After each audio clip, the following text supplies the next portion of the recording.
Indian cricket team ఆస్ట్రేలియాలో final match ఆడుతున్న సమయం కెప్టెన్ రోహిత్ శర్మ ఎపిసోడ్ అసలు ఇండియన్ క్రికెట్ గురించి చాలా కీలకమైన ప్రశ్నలు లేవనెత్తింది.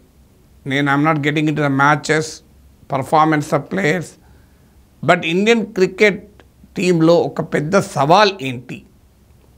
పర్ఫార్మెన్స్కు వాల్యూ ఇవ్వాలా, హిస్టరీకి వాల్యూ ఇవ్వాలా, బ్రాండ్కి వాల్యూ ఇవ్వాలా, లేదా కరెంట్ పర్ఫార్మెన్స్ ఆన్ ద గ్రౌండ్కి వాల్యూ ఇవ్వాలా? ఇది ఇప్పుడు ఇండియన్ క్రికెట్ టీంలో ఉన్న సమస్య. అందులో భారతదేశం హీరో వర్షిప్కు ఫేమస్. అది సినిమా వాళ్ళైనా, స్పోర్ట్స్ స్టైల్ అయినా, స్టార్లకు ఎక్కడ లేని ఫ్యాన్ ఫాలోయింగ్ ఉంటుంది. ఒక్క మాట వాళ్ళని ఎవరైనా ఏమన్నా అంటే వాళ్ళు పర్ఫామ్ చేయకపోయినా వేల సంఖ్యలో జనం వచ్చి మీద పడతారు, సెలెక్టర్లను తూలనాడుతారు, క్రికెట్ అడ్మినిస్ట్రేషన్ వాయించి పడేస్తారు. సో అందువల్ల it's a very difficult thing. So హిస్టరీని బట్టి సెలెక్ట్ చేయాలా, కరెంట్ ఫామ్ను బట్టి సెలెక్ట్ చేయాలా, బ్రాండ్ వాల్యూని బట్టి సెలెక్ట్ చేయాలా, గ్రౌండ్లో పర్ఫార్మెన్స్ని బట్టి సెలెక్ట్ చేయాలా? ఇది కెప్టెన్ రోహిత్ శర్మ ఇష్యూలో మన ముందుకు వచ్చింది. ఆ మాటకైతే రోహిత్ శర్మనే కాదు, మీకు విరాట్ కోహ్లీ ఇష్యూలో కూడా ఇదే. Captain Rohit Sharma 37 years, Virat Kohli 36 years. ఎన్నడో ఒకరోజు రిటైర్ కావాల్సిందే. కానీ ఎప్పుడు రిటైర్ అవుతారు అనేది ఒక ఫండమెంటల్ క్వశ్చన్. సాధారణంగా ఫామ్లో ఉండగా రిటైర్ అయ్యే వాళ్ళు కొంతమంది ఉంటారు. ఇప్పుడు అశ్విన్ రవిచంద్రన్ ఎవరు ఊహించకుండా సడన్గా ఆయన రిటైర్ అయిపోయారు. ఇండియన్ క్రికెట్లో ఐ థింక్ ఇది one of the highest wicket takers. But ఆయన వెళ్ళిపోయారు. కానీ అందరూ అలా వెళ్తారా? వెళ్ళరు. దాంతో సెలెక్టర్స్కు పెద్ద ఛాలెంజ్ మిగులుతుంది. అందువల్ల క్రికెట్ క్యాప్టెన్నే మధ్యలో డ్రాప్ చేయొచ్చా, ఇలా లెజెండరీ పర్ఫార్మెన్స్ ఉన్న వాళ్ళని డ్రాప్ చేయొచ్చా? ఈ డైలమా ఇప్పుడే కాదు, సచిన్ టెండూల్కర్ ఫామ్లో లేనప్పుడు కూడా వస్తుంది. ఈ డైలమా తటపటాయింపు ఉన్న సమయంలోనే వాళ్ళు మరో మ్యాచ్లో బ్రహ్మాండంగా ఆడతారు. దీంతో ఆ లెజెండ్లను సమర్థించే వాళ్ళు చూడండి, ఇంత చరిత్ర ఉంది, ఇంత పర్ఫామ్ చేశాడు, దేశం కొరకు ఇంత గొప్ప వాల్యూ తెచ్చాడు, కీర్తి తెచ్చారు, ఓ 4 మ్యాచ్లు ఆడకపోతే ఆపేస్తారా? చూడండి మళ్ళీ ఆడాడు కదా అని. కానీ వాస్తవంగా అలా అవకాశం వస్తే 10 ఇన్నింగ్స్ కాదు 50 ఇన్నింగ్స్ ఓడిపోయి ఘోరంగా పర్ఫామ్ చేశాక ఏదో ఒక ఇన్నింగ్లో 100 కొట్టచ్చు, కొట్టరని కాదు.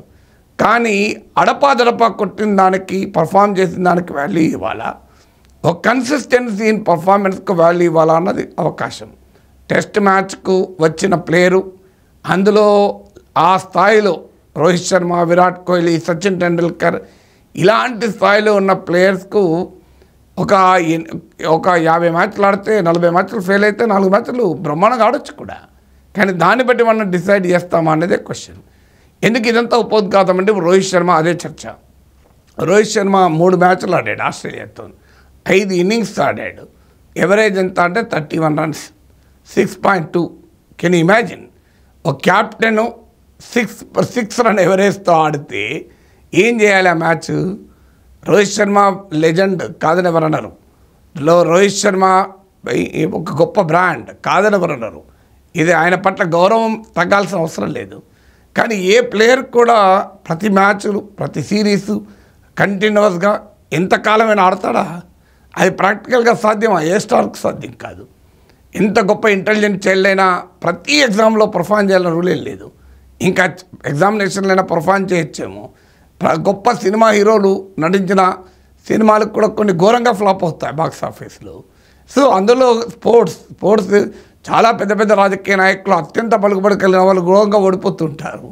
సో ఇవన్నీ కూడా స్పెక్యులేషన్లు మనం చేయలేము. అందువల్ల రోహిత్ శర్మ 6 రన్ ఎవరేజ్ ఉంది కనుక రోహిత్ శర్మ యొక్క గొప్పతనాన్ని ఎవరూ కాదనలేరు. ఆయన legendary contribution to the Indian క్రికెట్ను మనం తప్పు పట్టకూడదు. కానీ ఇప్పుడు సమస్య ఆయన చరిత్ర కాదు, ఆయన వర్తమానం. We're not talking about his history, we're talking about his presence. ఇప్పుడు మరి అంత పూర్ ఎవరేజ్ ఉన్నా మరి ఆయన కంటిన్యూ చేయాలా? ఇది ఈ సిడ్నీ మ్యాచ్ కన్నా ముందు వరకు వచ్చినటువంటి తడపటాయింపు. పోనీయండి, ఒక ఆస్ట్రేలియాతో ఈ సిరీస్ ఇలా ఆడా, 2024 అంతా డిజాస్టరే. నేను గణాంకాల స్టాటిస్టిక్స్ కూడా చూశాను. 2024లో 14 మ్యాచెస్ ఆడితే అందులో ఆశ్చర్యం ఏంటంటే 619 runs at the average of 24.76. ఇంకా స్పెసిఫిక్గా చెప్పాలంటే 15 innings ఎవరేజ్ చూస్తే 10 రన్ ఎవరేజ్, లిటిల్ ఓవర్ 154 అనుకుంటాను. సో ఇలా ఏదో ఒక మ్యాచ్ ఆడతారు ఎవరైనా. ఒక మ్యాచ్లో ఈవెన్ విరాట్ కోహ్లీ 5 మ్యాచెస్ ఆడాడు అనుకుంటాను. ఐ థింక్ 4 మ్యాచెస్ ఆడాడు, సారీ 5th మ్యాచ్ కదా. ఇప్పుడు 4 మ్యాచెస్ ఆడిన 4 మ్యాచెస్లో ఎవరేజ్ 167 రన్స్. అందులో ఒక్క మ్యాచ్లోనే 100 కొట్టాడు. అంటే మిగిలిన ఎన్నో మీరు చూడండి, మిగిలితే అన్నీ కూడా రోహిత్ శర్మ లాగా ఫ్లాపే.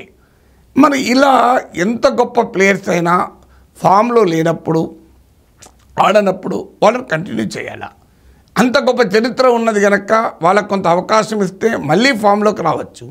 We have seen history. Sachin Tendulkar లాంటి వాళ్ళు ఫామ్లోకి వెళ్ళిపోయి మళ్ళీ ఫామ్లోకి వచ్చిన వాళ్ళు ఉన్నారు. అందువల్ల రోహిత్ శర్మ అయినా విరాట్ కోహ్లీ అయినా వాళ్ళు పర్మనెంట్గా ఇలాగే ఆడతారని చెప్పలేము.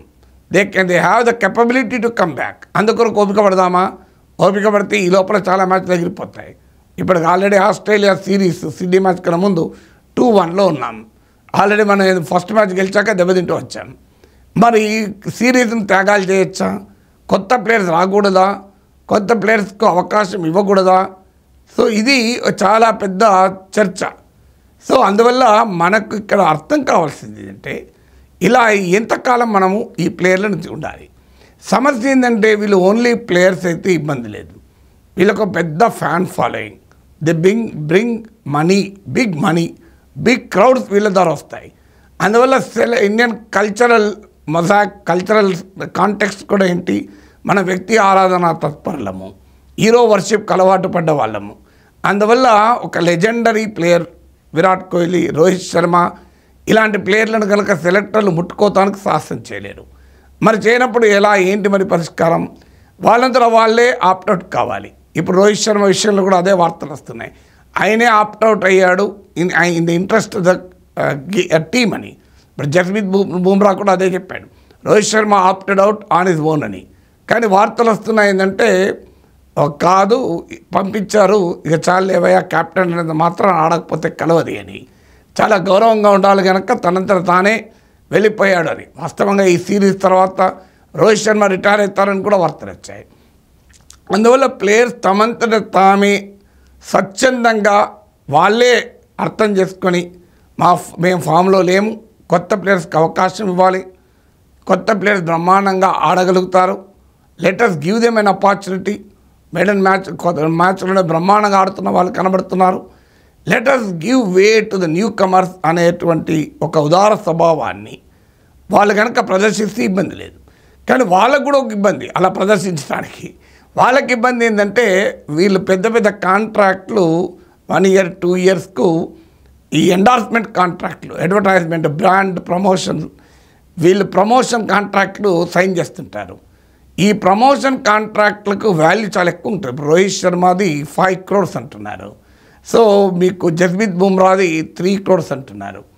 సో జస్ప్రీత్ బుమ్రా అంటే ఐ థింక్ ఈ సిరీస్లో హైయెస్ట్ పర్ఫార్మెన్స్ ఉంది, ఇబ్బంది లేదు. కానీ సమస్య ఏంటి అంటే, ఈ ఎండార్స్మెంట్కు కరెంట్ పర్ఫార్మెన్స్తో సంబంధం లేదు. మరి ఇవాళ ఒక మ్యాచ్లో బ్రహ్మాండంగా ఆడాడు కదా అని వెంటనే అడ్వర్టైజర్లు కాంట్రాక్ట్ సైన్ చేయరు. వాళ్ళు సైన్ చేసేది బేస్డ్ ఆన్ ది బ్రాండ్. ఒక బ్రాండ్ క్రియేట్ అయ్యాక, వాళ్ళకు పెద్ద ఫ్యాన్ ఫాలోయింగ్ తయారయ్యాక అప్పుడు వాళ్ళకు వాల్యూ వస్తుంది. సో అందువల్ల ఇప్పుడు రోహిత్ శర్మకైనా విరాట్ కోహ్లీకైనా ఈ బ్రాండ్ వాళ్ళ కరెంట్ పర్ఫార్మెన్స్తో సంబంధమే లేదు. ఇప్పుడు ఉదాహరణకు రోహిత్ శర్మ 15th పర్ఫార్మర్, అంటే ఆయన ఆ పర్ఫార్మెన్స్ చూస్తే ర్యాంక్ 15. విరాట్ కోహ్లీ అయితే ఇంకా వెనక్కున్నాడు. మరి హైయెస్ట్ ఉంది రోహిత్ శర్మకి 5 కోట్లు. మరి బ్రాండ్ వాల్యూ బట్టి కదా, పర్ఫార్మెన్స్ బట్టి అయితే ఈ సిరీస్లో 31 రన్స్ నేను చెప్పింది. 2024 మొత్తంలో 24 ఎవరేజ్, 15 innings కలిపితే 154 runs is a 10 average. Is a collapse. 2024 Rohit Sharma is a disaster. అయినా కూడా ఆయనకు బ్రాండ్ వాల్యూ ఉంది కనుక ఆయన 5 crores ఆయన ప్రమోషన్ కాంట్రాక్ట్ వాల్యూ. అందువల్ల రోహిత్ శర్మకు కూడా ఇబ్బంది, డ్రాప్ అయితే ఈ కాంట్రాక్ట్లన్నీ దెబ్బతింటాయి. అందువల్ల తనకు వెళ్ళాలని అనుకున్నా వెళ్ళలేని పరిస్థితి ప్లేయర్స్కి ఉంటుంది. మరి పరిష్కారం ఏంటి? పంపించడానికి సెలెక్టర్లకు మొహమాటం, వెళ్ళటానికి ఆ ప్లేయర్లకు ఇరకాటం, చూసే వాళ్ళేమో డివైడెడ్, ఫ్యాన్లంతా ఏం ఆడినా ఆడకపోయినా మా దేవుడు ఉండాల్సిందే మా టీంలో అంటారు, మా హీరో ఉండాల్సిందే అంటారు. కానీ వాళ్ళేమో ఆడరు, దాంతో మ్యాచ్లు పోతూ ఉంటాయి. This is the dilemma of Indian cricket today. It's a dilemma between brand and excellence. It's a dilemma between history and current performance. Current పర్ఫార్మెన్స్కి వాల్యూ ఇచ్చి టీంలో ఉంచుకోవాలా, వాళ్ళ చరిత్ర వాళ్ళ పాస్ట్ పర్ఫార్మెన్స్ బట్టి ఇవ్వాలా, వాళ్ళకున్న బ్రాండ్ వాల్యూని బట్టి సెలెక్ట్ చేయాలా, వాళ్ళు ఇప్పుడు గ్రౌండ్ పైన చూపుతున్న పర్ఫార్మెన్స్ ఎక్సలెన్స్ని బట్టి సెలెక్ట్ చేయాలా. This is the big dilemma before Indian cricket today.